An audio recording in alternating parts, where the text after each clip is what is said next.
औज़ुबिल्लाहि मिनश्शैतानिर्रजीम बिस्मिल्लाहिर्रहमानिर्रहीम। Dear students, अस्सलामु अलैकुम। उम्मीद करता हूँ आप सब खैरियत से होंगे। हमने लास्ट लेक्चर में कंट्रोल स्ट्रक्चर की बात की थी और उसमें सिलेक्शन स्ट्रक्चर को हमने ओवरव्यू शुरू किया था। उसी के अंदर एक टाइप थी जिसका नाम था इफ स्टेटमेंट, हमने उसको ओवरव्यू किया था। आज हम थोड़ी सी उस इफ स्टेटमेंट की कुछ लिमिटेशंस के बारे में बात करते हैं। देखिए जी, हर एक मैकेनिज्म के अपने कुछ बेनिफिट्स होते हैं और अपने कुछ नुकसान भी होते हैं और डेफिनेटली उसकी कुछ लिमिटेशंस भी होती हैं। अब इफ स्टेटमेंट की भी अपनी कुछ लिमिटेशंस हैं। So let's start. What are the limitations of if statement? Although if statement is the simplest form of selection structure, but its use is limited in program. याद रखिएगा कि आपके प्रोग्राम के अंदर खाली इफ स्टेटमेंट काम नहीं करती। आपको सम ऑफ द टाइम, बल्कि मोस्ट ऑफ द टाइम आपको जो है वो अल्टरनेटिव की जरूरत होती है। सो उस सूरत में फिर आपको अपने अल्टरनेटिव्स की तरफ जाना पड़ता है। लेकिन चूंकि इफ स्टेटमेंट में अल्टरनेटिव कोई नहीं है आपके पास, तो उस सूरत में ये हमारे लिए जो है वो ज्यादा कारआमद नहीं हो सकता। So it executes a statement or a set of statement if the given condition is true. Condition अगर फॉल्स हो जाती है तो इसका कोई हल नहीं है आपके पास। तो कंडीशन के सिर्फ ट्रू होने पर ही ये आपकी स्टेटमेंट्स को एग्जीक्यूट करते हैं। But if the given condition is false, कोई ऐसा भी सिनेरियो आ जाता है बाजूकार कि जब आपकी कंडीशन फॉल्स हो जाती है, then no alternate action is performed. तो खाली इफ स्टेटमेंट जो है वो अल्टरनेटिव उसके अंदर प्रोवाइड नहीं करता या अल्टरनेट एक्शन उसके अंदर कॉल नहीं होता। So it means that simple if statement can not be used for making two way decision. हाँ, वन वे डिसीजन तो आप इसके थ्रू करवा सकते हैं, लेकिन आप टू वे डिसीजन नहीं करवा सकते आप खाली इफ स्टेटमेंट की वजह से। Suppose you want to execute one set of statement if the given condition is true and other set of statement if the given condition is false. तो दोनों राय की तरफ मैंने जाना। देखेंगे एक बंदा आईडी कार्ड के ऑफिस में जाता है, अगर उसकी एज अंडर 18 है तो उसके लिए अलग मैकेनिज्म है, लेकिन बनना उसका भी नेशनल आईडी कार्ड है। जिसकी ग्रेटर 18 है उसके लिए और रूल्स हैं। तो इस सूरत के अंदर अब ऐसी सिचुएशन जब आपने दो तरफा वर्किंग करनी हो, in this situation you cannot handle this kind of problem properly using the simple if statement. इसका एक हल तो ये है कि आप सेम कंडीशन दो दफा लिखें, एक में पॉजिटिव, एक में ट्रू की फॉर्म लिख दें और एक में फॉल्स की फॉर्म लिख दें। ट्रू वाला होगा ट्रू हो जाएगा, फॉल्स होगा तो फॉल्स काम करेगा। लेकिन ये भी याद रखिएगा कि कंडीशन अगले लेवल पे आके चेंज हो जाएगी, अगले लेवल पे कंडीशन चेंज हो जाएगी, तो ये भी आपका कोई परमानेंट सॉल्यूशन नहीं होगा। However, this kind of problem can be handled using the sequence of simple if statement, जैसे कि मैंने भी गाइड किया। So this is not a proper way and that is not a perfect solution. Following program find whether given number is positive or negative using the sequence of simple if statement. ये programme आपके सामने है, ये सिर्फ ये check कर रहा है कि नंबर पॉजिटिव है या कि नेगेटिव। अब ये सीक्वेंस स्टेटमेंट का प्रॉपर सॉल्यूशन नहीं है। खामखा उसको दो बार एक ही काम करने के लिए दो बार कंडीशन को टेस्ट करना पड़ रहा है।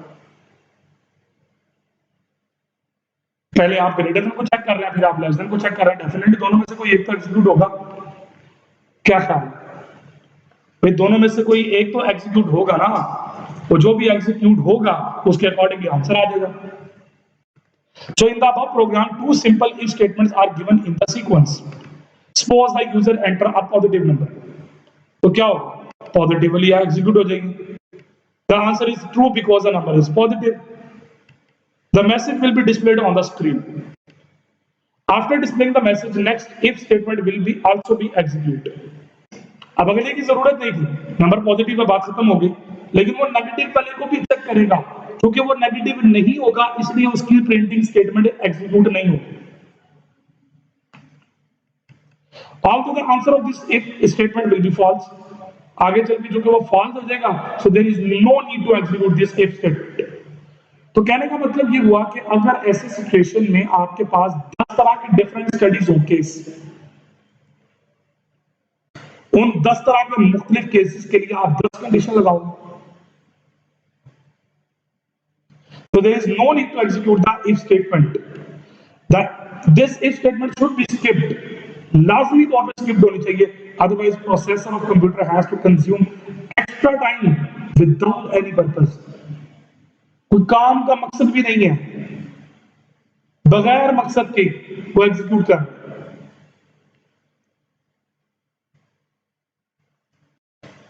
So in the above program, if the second if statement is omitted and the user enter a negative number, the condition will return false. So no message will be displayed on screen. In either case, there should be a proper response from the program. You need a proper response. ऐसी situation में आपको चाहिए कि आपका जो result है वो proper result आ रहा हो। The if-else structure can be used to handle this kind of situation. अब इस काम के लिए हमारी जो if से अगला लेवल है वो है if-else। ये ना सिर्फ कंडीशन के ट्रू को चेक करता है, ये कंडीशन के फॉल्स होने पर भी अल्टरनेटिव प्रोवाइड करता है। यानी कि ऐसी सड़क जहां से दो रास्ते निकलते हैं, एक वन वे रोड होता है, एक टू वे रोड होता है। ये two way road half duplex है। पार्ट वन में आपने पढ़ा होगा, एक सिंप्लेक्स मोड होता है ओनली वन डायरेक्शन, एक होता है हाफ डुप्लेक्स मोड, दो डायरेक्शन होती है but at a time one. एक फुल डुप्लेक्स मोड होता है, तो ये हाफ डुप्लेक्स मोड होगा, एक वक्त में एक या ट्रू या फॉल्स, लेकिन ट्रीट दोनों होंगे। So let's start with the if-else statement. The if-else statement is another form of statement. ये statement की एक और फॉर्म है। It is used for making two-way decision. खाली simplest जो if statement है वो one-way decision लेता है, एक two-way decision लेने के लिए इस्तेमाल होता है। In the statement structure, one condition and two blocks of statements are given. एक statement दो block, it execute one block of statement when the condition is true and the other when condition is false. अगर true होगा तो block 1 इस तरह block 2।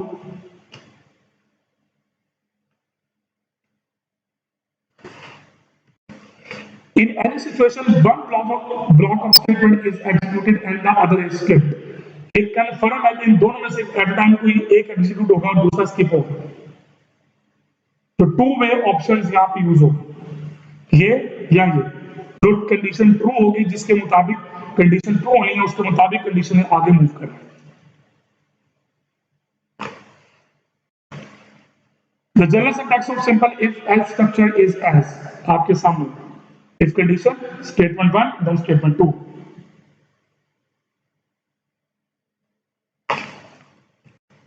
In the above syntax, statement 1 will be executed if the condition is true and statement 2 will be ignored। और इसी तरह अगर वो कंडीशन 1 फॉल्स हो जाती है, कंडीशन फॉल्स हो जाती है, तो ये 1 को इग्नोर करेगा, 2 को चलाएगा। If the condition is false, statement 2 is executed and statement 1 will be ignored.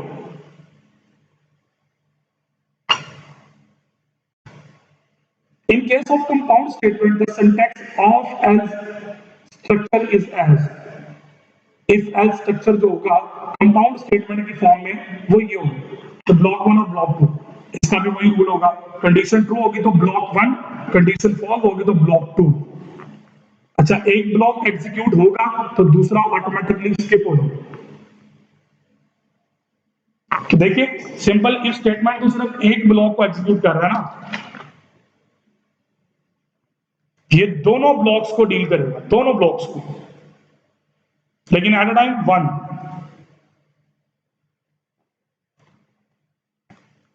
एक वक्त में ये एक को डील करेगा।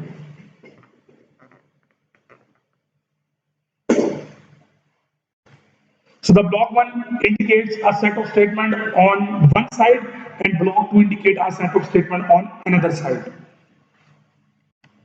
The if-else structure may contain a single statement without curly braces. ये रूल पहले भी बता चुका हूँ कि अगर आपने मोर देन वन स्टेटमेंट लगानी है तो फिर कर्ली ब्रेसेस इस्तेमाल करनी पड़ेगी। एक सिंगल स्टेटमेंट बगैर कर्ली ब्रेसेस के भी लगा सकते हैं, but I will suggest you, I will guide you, I will suggest you कि आप सिंगल स्टेटमेंट के लिए भी जो है वो कर्ली ब्रेसेस का इस्तेमाल करें।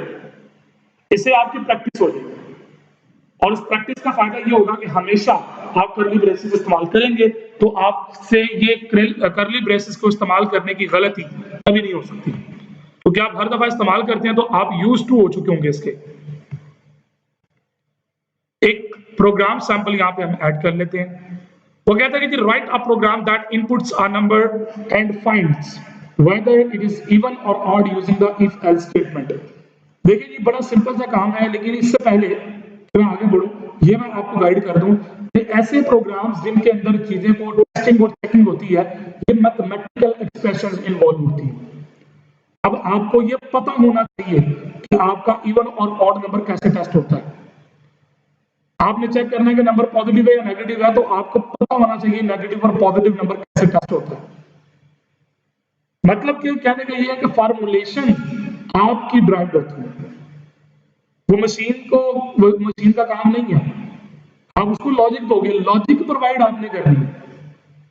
ये इंतहा इंपॉर्टेंट चीज है कि अक्सर स्टूडेंट समझते हैं कि शायद ये इवन ऑड उससे तलाश करना, नो, बताना आपने, मैकेनिज्म आपका है, तरीका आपका है, मेथोडोलॉजी आपकी है, फॉर्मुलेशन आपकी है। अब जो लिखेंगे कंप्यूटर उसके मुताबिक ट्रीट करेंगे।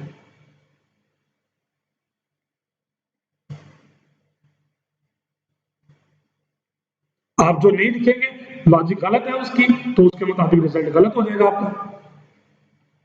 सही रिजल्ट के लिए जरूरी है कि आपकी लॉजिक सही होनी चाहिए, और लॉजिक के सही होने के लिए जरूरी क्या है कि आपको फॉर्मुलेशन का प्रॉपर्ली पता हो। अब आपको पता होना चाहिए कि इवन और ऑड नंबर में फर्क क्या है। वो तमाम नंबर जो 2 पे तकसीम होती है वो इवन है, और वो नंबर जो 2 पे तकसीम नहीं होती वो ऑड है।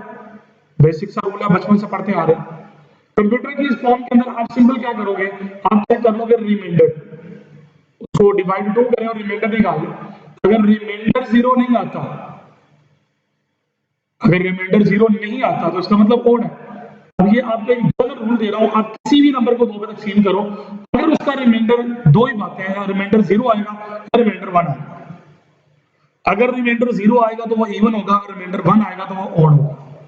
बाकी फर्दर इस फॉर्मुलेशन से रिलेटेड आप अपने मैथमेटिक्स के किसी टीचर से कंसल्ट कर लें।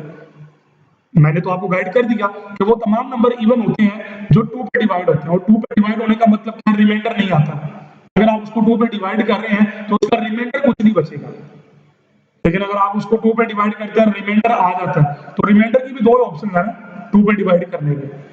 आप 2 पे डिवाइड करते हैं तो रिमाइंडर 0 आएगा या रिमाइंडर 1 आएगा, तीसरी ऑप्शन कोई नहीं है। अगर रिमाइंडर 0 आ गया तो वो इवन है, 0 नहीं आता तो 1 है, वो ऑड है। तो बड़ा सिंपल सा प्रोग्राम है, कोई इसके अंदर बड़ी रॉकेट साइंस नहीं है। आप अपना एडिटर ओपन करें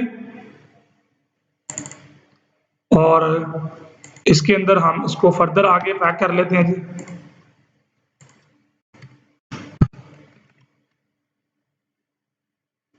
इसके अंदर हम जो है वो प्रोग्राम लिखते हैं। सबसे पहले आपको एक नंबर चाहिए, सो इंट मैंने कहा जी नंबर। इसी तरह प्रिंट एफ करवा के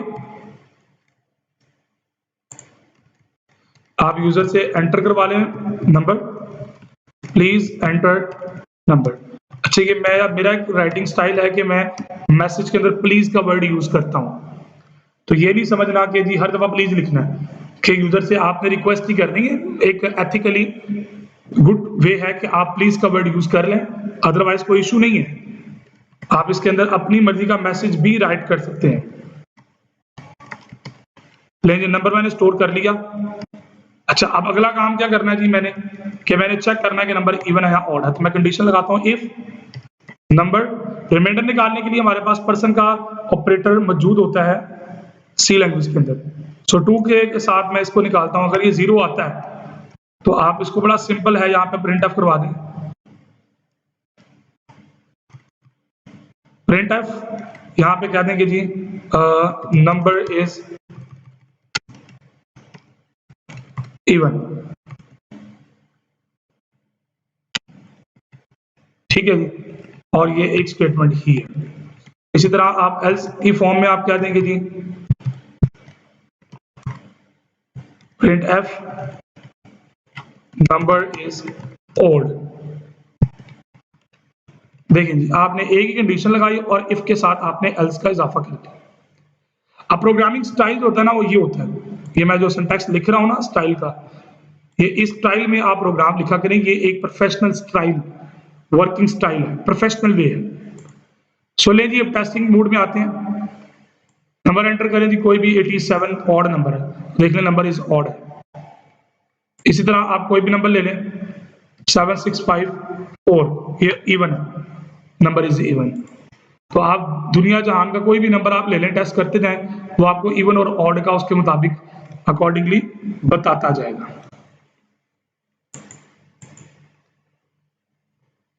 इसी तरह आपके पास जो है वो एक और प्रोग्राम ऐड कर लेते हैं इसके अंदर, write a program that inputs two numbers and find the minimum from two numbers.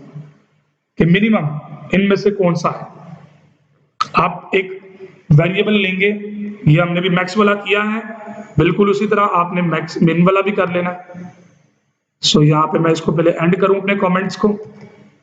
देखें जी, int number printf please enter number,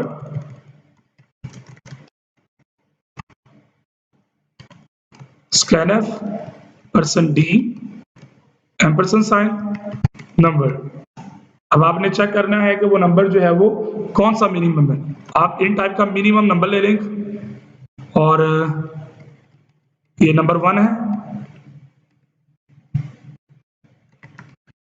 इसको कर दें जी फर्स्ट नंबर, इसको नंबर 1 कर दें,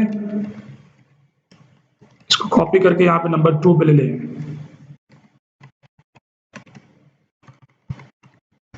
second number number 2, number 1 comma number 2। So अब मैंने मिनिमम एक वेरिएबल और ले लिया। सो मिन को मैं नंबर 1 दे देता हूं, कंडीशन लगा देता हूं, if number 1 greater than number 2। अगर नंबर 1 ग्रेटर देन होता है तो आप उसको क्या दोगे जनाब, print F number 1 is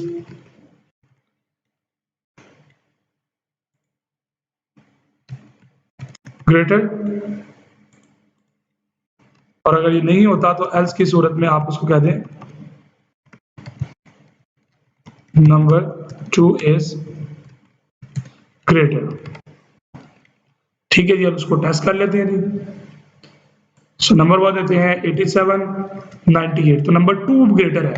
so देख लें नंबर 2 इज ग्रेटर। इसी तरह आप एग्जांपल इसके अंदर ऐड करते जाएं। Write a program that inputs two number and find whether these numbers are equal और डिफरेंट। ठीक है, तो आप ये अब आपके लिए छोड़ रहा हूं प्रैक्टिस, आप खुद ट्राई करें इसको। एक और प्रोग्राम ऐड करता हूं, write a program that inputs salary and grade. Grade बताएं कौन सा है। It add 40% bonus if grade is greater than 16। It adds 20% bonus if the grade is 16 और less and then display the total salary. ठीक है जी, तो बड़ा simple सा काम है, हम इसको एग्जीक्यूट करते हैं जी, बनाते हैं प्रोग्राम। सो सबसे पहले आपने क्या करना है जी, सैलरी और ग्रेड इनपुट करवाना है। सो आप यहाँ पे एक वेरिएबल ले लें इंट सैलरी और उसके बाद ले लें आप ग्रेड। इसी तरह प्रिंट एफ में आप करवा लें please enter salary scanf और यहां पे आ जाएगा percent D comma ampersand sign salary. इसी तरह आप ग्रेड को भी इनपुट करवा लें।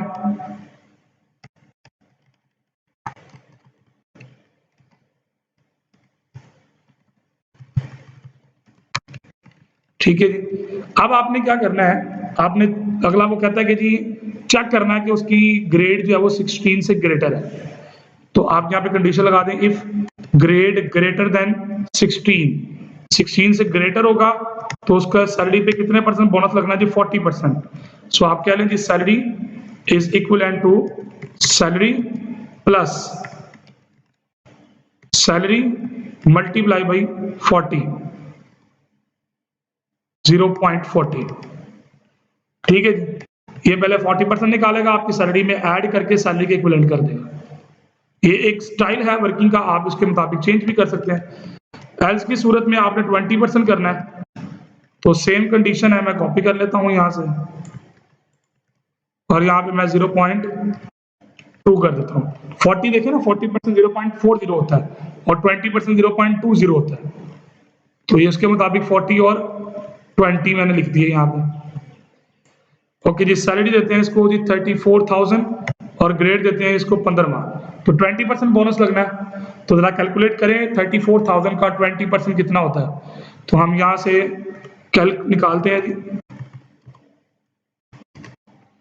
कैलकुलेटर खोल लेते हैं जी। अब कैलकुलेटर पे पहले हम कैलकुलेट करते हैं, 34,000 को मल्टीप्लाई कर दें आप 0.20 के साथ, तो 6800 प्लस 34,000, ले जी 40,800 की सैलरी इसकी आनी चाहिए। हमने रिजल्ट के डिस्प्ले नहीं करवाया, तो हम यहाँ पे कर देते हैं जी printf salary is salary